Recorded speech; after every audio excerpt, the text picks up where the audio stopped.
like to take these leftover kitty litter boxes and repurpose them with just a simple label and put on some of the products that I like to use for the garden because they're light enough to carry back and forth, easy enough to handle, and being square, they really store close together.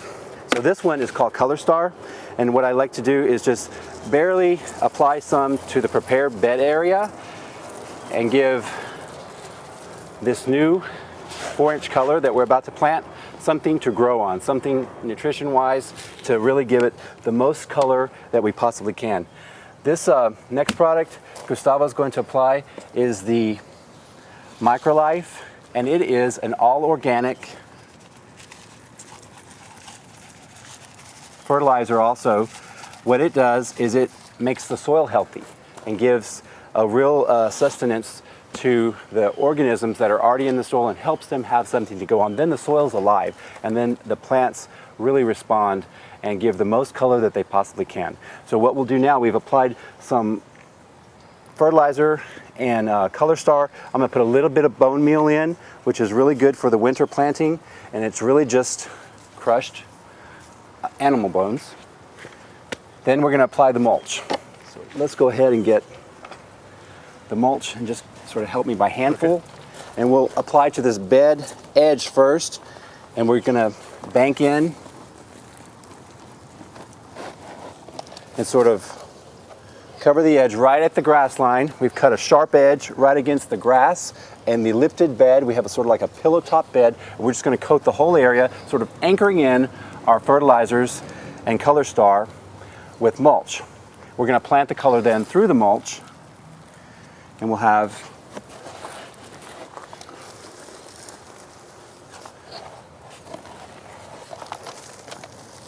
a situation where we won't have any mulch on the plant leaves because we'll just be passing right through the mulch into the prepared soil.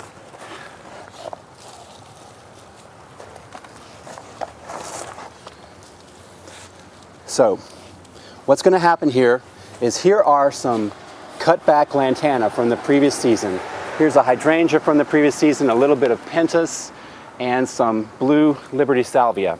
These things are left over from the summer, so I'm not going to pull them up. I want to keep them in place because as I plant this winter delphinium, this is going to still exist. The delphinium will grow. As this starts to die back or even freeze, as the pentas may be concerned, the delphinium will start to grow and flourish, become tall spikes, and present their color. So if you'll take these and just pull them out of the container, hand them to me, and I'll start planting.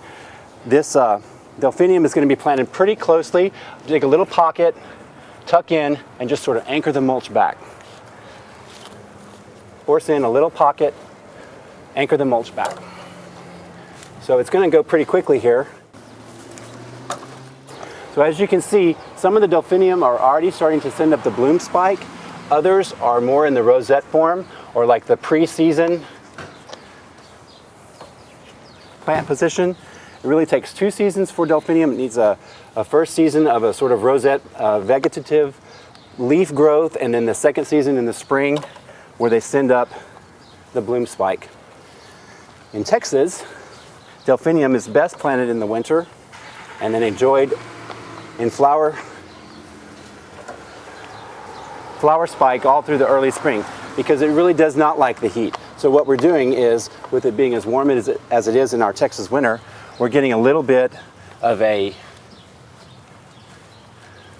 mock spring out of our fall and winter. So we're sort of tricking the plant. In the Northeast, this plant would be planted early in the spring.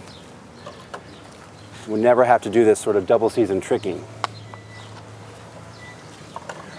So really, tightly planted like this, if you can imagine all these spikes of blue coming out, it's going to be a really pretty presentation come early to mid-spring. Now through the season and later this season, I'll plant some other materials up underneath and tuck up the edge with maybe some brighter colors. I always like to overlayer what's left over from the previous season, add a few things to it, and then come in a month or so later and tuck in another thing and just keep the cycle rolling where nothing really goes out and the bed never has to completely change over. Just like we're planting through these cut back lantana that are discussed, The Delphinium is just going to be right above it. There we go. So there's one flat, which is 20 pieces of Delphinium. That's going to make an amazing display. What I'll probably do is I'll move to another area and even another area later, maybe a month from now, plant another stand of Delphinium. And what I'll have is I'll have this one coming on, and then later next spring, that one coming on, and I'll have just a really beautiful presentation that doesn't happen all at once.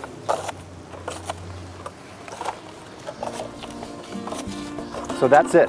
Planted some Delphinium that we will enjoy not today, but several months from now. Thank you.